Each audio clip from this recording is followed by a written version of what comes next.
మనిషి మానవత్వాన్ని మరిచి నా మతం, నా కులం, నా దేవుడు అనే అహంకారపు గోడలతో తనను తాను ఖైదు చేసుకున్నంత కాలం ఉగ్రదాడులే కాదు, అంతర్గత కొట్లాట్లు, విద్వేషాలు, సంఘర్షణలు కూడా జరుగుతూనే ఉంటాయి. మత గ్రంథాలు విశాల దృక్పథాన్ని బోధిస్తుంటే వాటిని పాక్షికంగా మిడిమిడి జ్ఞానంతో అర్థం చేసుకునేవారు మానవత్వాన్ని మరిచి విద్వేష మార్గాన పడుతున్నారు. నిజానికి అన్ని మతాల మూలసారం మానవత్వమే. మతాల పేర్లు వేరు కావచ్చు, పద్ధతులు భిన్నంగా ఉండవచ్చు, కానీ తుది లక్ష్యం శాంతి, ప్రేమ, సమానత్వమే. పంచభూతాలు భూమి, నీరు, అగ్ని, వాయువు, ఆకాశం ఈ సృష్టిలోని అన్ని జీవరాశులకు ఒకే విధంగా పనిచేస్తున్నప్పుడు వాటిని సృష్టించిన భగవంతుడు మాత్రం ఎలా వేరువేరవుతాడు?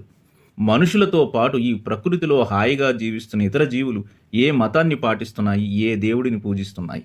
పంచభూతాలు కుల, మత, ప్రాంత, దేశాలకు అతీతంగా సమస్త జీవరాశులకు సమానంగా తమ సేవలను అందిస్తున్నాయి. అదే కదా పంచభూతాల నుండి మనుషులు తెలుసుకోవలసిన జీవన సూత్రం, పాటించవలసిన మానవత్వం. పంచభూతాల్లాగా భగవంతుడు కూడా అందరికీ ఒక్కడేనన్న సత్యాన్ని అందరూ గ్రహించాలి. ఈ సత్యాన్ని అనుసరించినప్పుడు మనుషుల మధ్య ప్రేమ, సహనత, సహకారం సహజంగా పెరిగి మానవత్వం వికసిస్తుంది.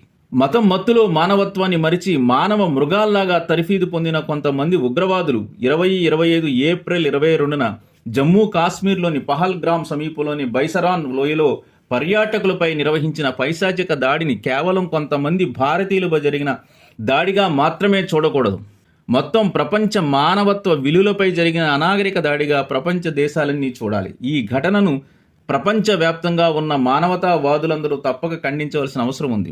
మనుషులను మానవత్వం లేని మృగాలుగా తయారు చేస్తున్న ఉగ్రవాద సంస్థలను సమర్థవంతంగా గుర్తించి వాటిని మూలాలతో సహా నిర్మూలించగలిగినప్పుడే ఈ తీవ్రవాదాన్ని అణిచివేయడం సాధ్యం. ఇది కేవలం దేశ భద్రతకు మాత్రమే కాదు, మన సార్వభౌమత్వానికి కూడా ఒక పెద్ద సవాల్.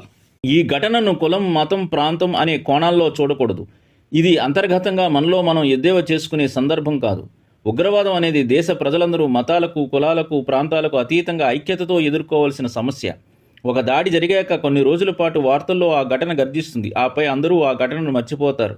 ఈ పరిస్థితిని ఉగ్రవాదులు ఆశిస్తున్నారు. కానీ మనం మౌనంగా ఉంటే, మన శక్తిని వారికి రుచి చూపకపోతే మన భవిష్యత్తే ప్రమాదంలో పడుతుంది. ప్రతి ఒక్కరూ జాగృతం కావాల్సిన సమయం వచ్చింది. ప్రభుత్వాలు, అన్ని రాజకీయ పార్టీలు నిష్పక్షపాతంగా విభేదాలు మరిచి సహృదయంతో కలిసికట్టుగా ఈ ఉగ్రవాద భూతాన్ని ఎదుర్కొని నిర్మూలించవలసిన అవసరం ఉంది. త్వరలోనే మన భారత ప్రభుత్వం ఈ దాడికి బాధ్యులైన ఉగ్రవాదులను, వారికి తరిఫీదిస్తున్న ఉగ్రవాద సంస్థలను పట్టుకుని నిర్మూలించి దేశ భద్రతా వ్యవస్థపై ప్రజల్లో విశ్వాసాన్ని కలిగిస్తుందని ఆశిద్దాం. మతం అనేది ఒక మార్గం మాత్రమే, దాని గమ్యం మాత్రం మానవత్వమే.